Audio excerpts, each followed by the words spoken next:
கண்ணால் காண்பதும் பொய், காதால் கேட்பதும் பொய், தீர விசாரிப்பதே மெய் அப்படின்னு காலகாலமாக பொன்னெழுத்தில் பொறிக்கப்பட்ட ஒரு சொல் என்பதில் ஒரு வாக்கியம் என்பதில் மாற்று கருத்து கிடையவே கிடையாது. அது 1000 குற்றவாளி கூட வெளியில் இருந்தால்னா ஒரு நிரபராதி தண்டிக்கப்படக்கூடாது. இது அத்தனையும் ஒரு உண்மையான ஒரு விஷயம். இதுதான் நீதி, இதுதான் தர்மம். ஆனால் ஒரு செய்தியை பார்க்கும்போது நமக்கே ஒரு பெரிய கஷ்டமாக இருக்குது. என்னையா அப்படின்னு. ஒரு போக்சோ சட்டம் மிக முக்கியமான ஒரு சட்டம். அந்த சட்டம் அவசியம் தேவை. போக்சோ சட்டத்தை இன்னும் கடுமையாக்குங்கள்.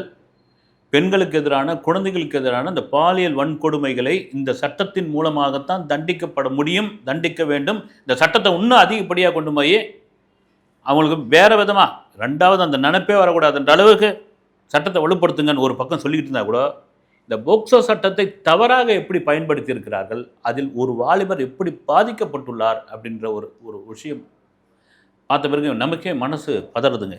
அவருடைய அந்த செய்தி, அவருடைய அந்த பேட்டியோடு வந்திருக்கிறது என்ன அந்த விஷயம், என்ன நடந்தது போகலாம் வீடியோக்குள்ளே. சேலம் அருகே உள்ள மேச்சேரி அப்படின்ற ஒரு கிராமத்தை சேர்ந்தவர் கார்த்தி. ஒரு ஐடிஐ படிச்சுட்டு விவசாயம் செஞ்சிட்ருக்காரு. அவருக்கு அப்பா கிடையாது, அம்மாவும் பாட்டியும் தான் அவரை வளர்க்குறாங்க. ஒரு ஏழ்மையான சூழ்நிலை, விவசாயம் மட்டும்தான். படித்த ஐடிஐக்கான வேலை கிடைக்கல, அப்ரெண்டிஸாக கூட எங்கேயும் போகல.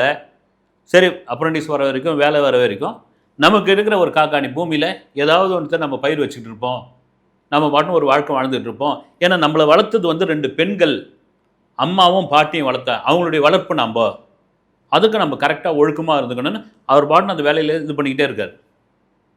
இதுக்கிடையில் என்ன ஆகுது, செங்கல்பட்டு மருத்துவமனையிலிருந்து இந்த மேச்சேரி கிராம காவல் நிலையத்திற்கு ஒரு ஃபேக்ஸ் ஒன்று அனுப்பப்படுது.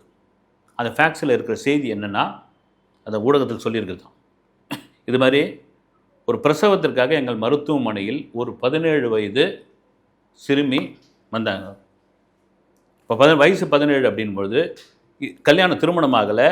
இந்த குழந்தைக்கு தகப்பன் யார், இதுக்கு யார் இதற்கான காரணம் அப்படின்னு கேட்டபொழுது, உங்கள் ஊரை சேர்ந்த கார்த்தி என்ற பெயரை இந்த சிறுமி சொல்லியிருக்காங்க.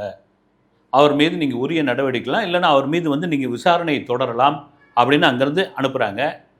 போலீஸ் விசாரிக்கிறாங்க. விசாரிச்சு ஒரு பெரிய அதிர்ச்சி ஆகுது கார்த்திக்கு.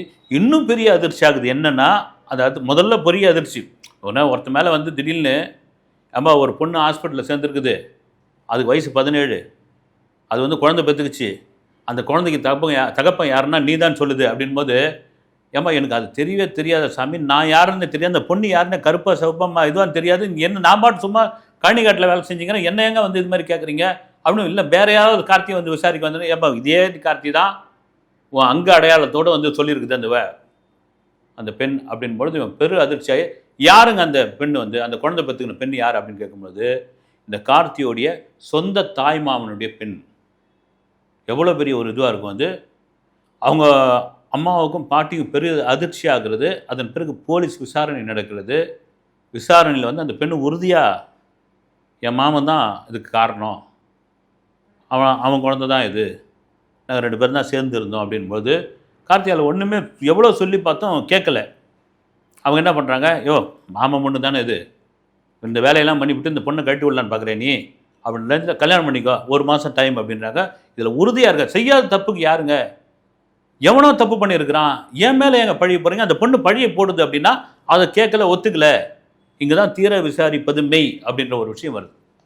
அப்போ அந்த 1 மாத காலம் ஆன பிறகு திரும்பவும் அந்த அந்த விஷயத்துலேருந்து நான் அதுவும் இருக்கல, பண்ணாத தப்புக்கு எப்படி, அதுவும் இது பெரிய விஷயம் என்னதான் மாமன் பொண்ணாக இருக்கட்டும், அத்தை பையனாக இருக்கட்டும், என்ன வேணாலும் இருக்கட்டும், அந்த பொண்ணுக்கு அந்த குழந்தைக்கு தகப்பன் யாருன்னு தெரியல, என் மேலே ஏன் வீணாக பழி போடுறாங்கன்னா, எப்பயுமே இல்லை, ஏன்பா ஒரு குழந்தை பார்த்து அந்த பொண்ணு போய் சொல்லுமா அப்படின்போது, ஒரு நாள் அவர் கார்த்தியே சொல்கிறார், அந்த காணொலியில், அந்த பேட்டியில் சொல்கிறாரு, ஒரு மெயின் ஸ்ட்ரீம் மீடியாவில் கொடுத்துருக்காரு. நான் போயிட்டு டீ கடையில் டீ சாப்பிட்டுட்டு இருந்தேன். திடீர்னு போலீஸ் வந்தாங்க. வந்த பிறகு உன்னை விசாரிக்கணுன்னாங்க. என்ன சார் விசாரிக்கணும், ஏன் சார் அப்படின்றாங்க. கூட்டு போய் விசாரிக்கணும்னு சொல்லி என்னை நேராக மேட்டூர் காவல் நிலையத்துக்கு கூட்டு போயிடுறாங்க. மேட்டூர் காவல் நிலையத்துக்கு கூட்டு போயிட்டு, அந்த பெண்ணுக்கு இந்த மாதிரி ஆனதுக்கு நீ தான் காரணம் அப்படின்னு சொல்லி என் மீது எஃப்ஐஆர் போட்டு சேலம் சிறையிலன்னு அடைச்சிட்றாங்க. எனக்கு தாங்க முடியாத வேதனை பெரும் அதிர்ச்சியாகிடுது. எங்கள் அம்மாவும் என் பாட்டியும் வந்து பெரிய அளவில் அதிர்ச்சி ஆகிடுறாங்க.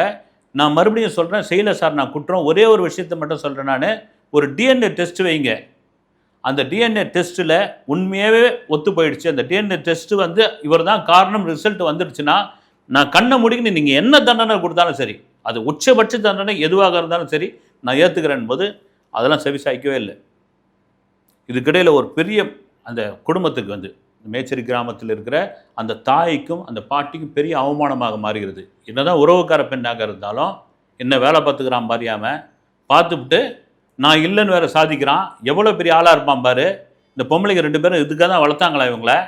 இது உள்ள கிராமத்தில் இதெல்லாம் பேசுவாங்க, வந்து சரமாரியாக பேசுவாங்க. அந்த பேச்செல்லாம் அவங்களால தாங்க முடியாத அளவுக்கு ஒரு பெரிய இதில் இருக்காங்க. இவர் இந்த சிறைக்குள்ளே இருக்கிறாரு.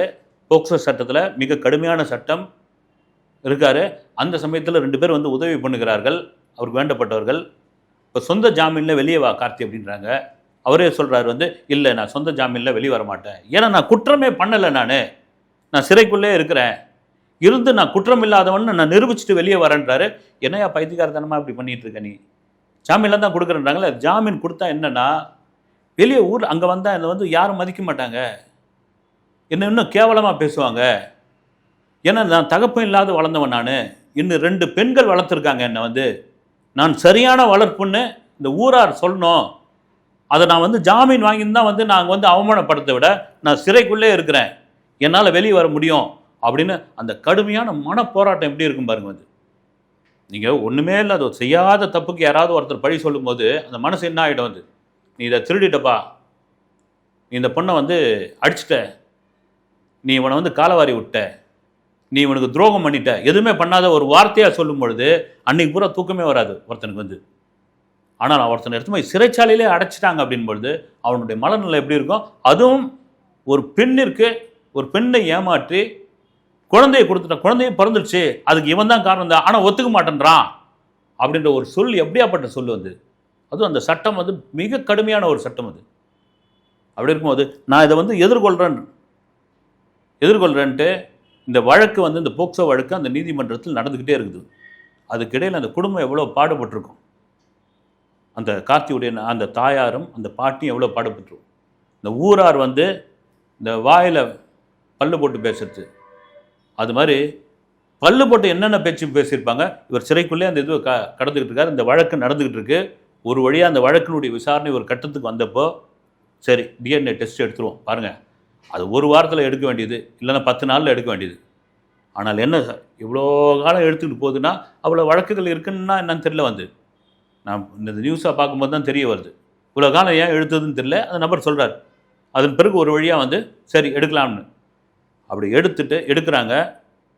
அறிவியல் என்றைக்குமே வந்து பொய்யே சொல்லாதுங்க. அறிவியல் கிட்ட நீங்கள் ஏமாற்றவே முடியாது.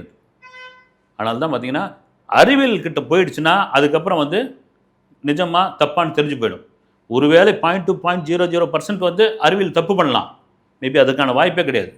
அப்போ ரிசல்ட் என்ன வருதுன்னா, இந்த குழந்தைக்கும் இந்த கார்த்திக்கும் 1% கூட சம்மந்தம் கிடையாது அப்படின் போது தான் கேஸே வேறு விதமாக மாறும்பொழுது தான் நீதிமன்றம் கார்த்திக் குற்றம் இல்லாதவர் அப்படின்னு சொல்லி விடுதலை பண்ணுறாங்க. இந்த 2 வருஷத்தில் நான் பட்ட அந்த மன உளைச்சல், நான் பட்ட அந்த வேதனை, நான் அனுபவித்த அந்த கொடுமைகள் என்னால் தாங்கவே முடியாது. அதையெல்லாம் தாண்டி என்னை வளர்த்த 2 பெண்கள், அது என் தாயும் என் பாட்டியும் பட்ட அவமானங்கள் என்னால் தீர்க்கவே முடியாது. இது ஒரு அசால்ட்டாக ஒருத்தன் மேலே எவ்வளோ ஈஸியாக பழி சொல்லிட்டு இவன் தான் அப்பன் அப்படின்னு சொன்னால் எப்படி இருக்கேன் என் மனசு. நான் ஒரு வேளை பயந்துக்கிட்டு, இந்த தண்டனைக்கு பயந்துக்கிட்டு, இந்த வாழ்நாள் ஃபுல்லாக சிறையில் இருக்கணுமென்ற ஒரு இதுவாகி சரி நான் கட்டிக்கிறேன்னு சொல்லியிருந்தா என்ன ஆயிருக்கும்? அப்போ நான் தானே பண்ண தப்பு, ஏமாத்தன்ற மாதிரி தான் இந்த ஊர் வந்து சொல்லியிருக்கோம். நான் நிரபராதி அப்படின்றதுல ரொம்ப உறுதியாக இருந்தேன். எனக்கு நீதி கிடைக்கும்ல, எத்தனை வருடம் ஆனாலும் நீதி கிடைக்கும் அப்படின்ட்டு நான் மிக தெளிவாக இருந்தேன். அதற்கு நான் பல கொடுமைகளை அனுபவித்தேன், மன உளைச்சலுக்கு ஆளானேன். அதெல்லாம் மீறி எனக்கு சரியான நீதி கிடைச்சிருக்கிறது. அந்த நீதினால் நான் நிம்மதியாக இருந்தாலும் ஊர் சார்ந்தவர்கள், அதுவும் பெருவாக கிராமத்தில் அப்படி தான் இருப்பாங்க. என்னதான் நம்ம வந்து உத்தமன்னு வெளியே வந்தால் கூட, இல்லைடா இவன் ஒரு களவாணி பையன்தான்டா, இவன் திருட்டு பையன்தாயா, இவன் பண்ணியிருப்பாயா, அவன் ஏதோ ஒரு வேலை, இந்த இட்டு கட்டி பேசுகிறதுலாம் உண்டு இல்லை. ஏதோ வகையில் இவன் தப்பிச்சு வந்திருப்பான்டா, அவன் என்னவோ பண்ணியிருப்பான்டா அப்படின்னு இந்த சொல் வந்து தினம் தினம் தினம் நாங்கள் வந்து அதை அனுபவிச்சுக்கிட்டே இருக்கிறோம். அதெல்லாம் மீறி அரசன் அன்று கொண்டால் தெய்வம் நின்று கொள்ளும் மாதிரி தெய்வம் எங்களுக்கு பக்கத்துணையாக இருந்து இப்படி ஒரு தீர்ப்பை கொடுத்துருக்காங்க, நிம்மதியான ஒரு இது. அதே வேளையில் அந்த வீடியோ, அந்த காணொளி கீழே அத்தனை பேரும் பொங்கி அந்த கருத்தை வந்து போட்டிருக்காங்க, தங்களுடைய கருத்தை போட்டிருக்காங்க. அவங்க கேட்குறது என்னென்னா, அப்போ அந்த பெண்ணுக்கு என்ன தண்டனை கொடுக்க போகிறீங்க? ஒரு போக்சோ சட்டத்தை இப்படி தான் தவறாக பயன்படுத்துறதா? உண்மையிலே வரவேற்கக்கூடிய சட்டம். அப்போ என்ன விசாரணை பண்ணீங்க? ஒரு டிஎன்ஏ டெஸ்ட் எடுக்கிறதுக்கு 2 வருஷம் ஆச்சா உங்களுக்கு? அது ஒரு 10 நாளில் எடுக்க முடியாதா? இப்படி பொதுமக்களுடைய கேள்விகள், சரமாரியான கேள்விகள் இருக்கும் பொழுது ஒரு இளைஞன் 2 வருட அவனுடைய வாழ்க்கையை, அவன் மன உளைச்சலை, அவன் சந்தித்த அவமானங்களை எப்படி மீட்டு தர முடியும்? அவனால் எப்படி பொறுத்து கொள்ள முடியும்? ஒரு பெண் அசால்ட்டாக அவன் மேலே ஒரு பழியை போட்டா, அதுவும் சொந்த தாய்மாமனுடைய மகள் என்பது தான் பயங்கரமான வேதனை. அடுத்த வீடியோவில் சந்திக்கிறேன். நன்றி.